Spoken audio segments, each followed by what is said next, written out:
Listen, देखो सबसे पहले तो अगर जो हम लोग जिस टॉपिक पर बात करने आए हैं वो बड़ा ही इंपॉर्टेंट टॉपिक है आज का।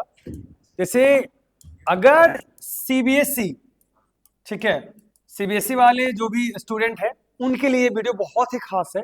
खास इसलिए है क्योंकि अभी जस्ट ऑफिशियल ये नोटिफिकेशन आया है कि जो साइंस और सोशल साइंस का जो पेपर होता है क्लास 10th के लिए, 12th में तो ऑलरेडी सेपरेट होता है ना, फिजिक्स केमिस्ट्री और बायो जो है सेपरेटेड है, फिजिक्स का अलग होगा, केमिस्ट्री का अलग एग्जाम होता है और बायो का अलग होता है। लेकिन 10th में इससे पहले यानी इस एग्जामिनेशन से पहले जो होता था वो अभी जो कंबाइन होता है, साइंस तो आप जानवे करते हैं कि साइंस जो होता है वो कंबाइन होता है। साइंस से कौन होता है? पीसीबी होता है बाबू, पीसीबी तीनों एक साथ लिया जाता है।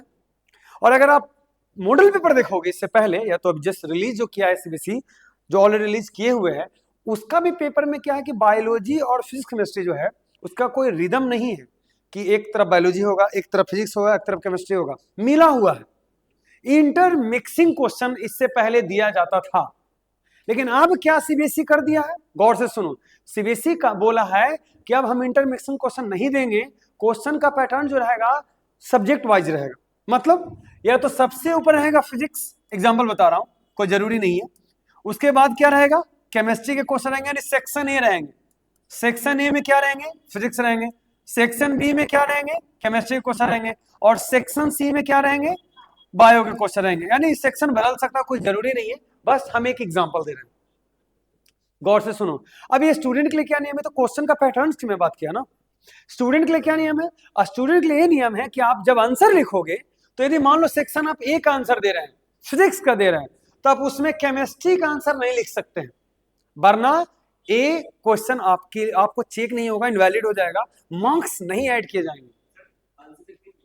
नो, ध्यान रहे, यानी कि जब आप केमिस्ट्री के क्वेश्चन यदि इस सेक्शन में डाल देते हैं तो चेक नहीं होगा, इनवैलिड हो जाएगा। आप पहले ही सोच लो कि आपका आंसर किसका लिखना है, फिजिक्स का लिखना है कि केमिस्ट्री का लिखना है कि बायो का लिखना है। अगर हाँ अब कंफ्यूजन ये रहेगा कि सर मेरा एक क्वेश्चन आ रहा है फिजिक्स का, अगला क्वेश्चन आ रहा है केमिस्ट्री का, तो उससे अच्छा है कि आप अंदाजा लगा लो कि कितने पेज में आपका केमिस्ट्री हो जाएगा, कितने पेज में आपका फिजिक्स हो जाएगा, आप उस तरीके से बना लीजिए। सब्जेक्ट में हाँ हाँ हाँ, एक बार सबसे बहुत बड़ी बात कि सर फिजिक्स में ही जैसे क्वेश्चन नंबर 2 आ रहा है और क्वेश्चन नंबर 5 आ रहा है तो वो लिख सकते हैं, तो हाँ वो लिख सकते हैं।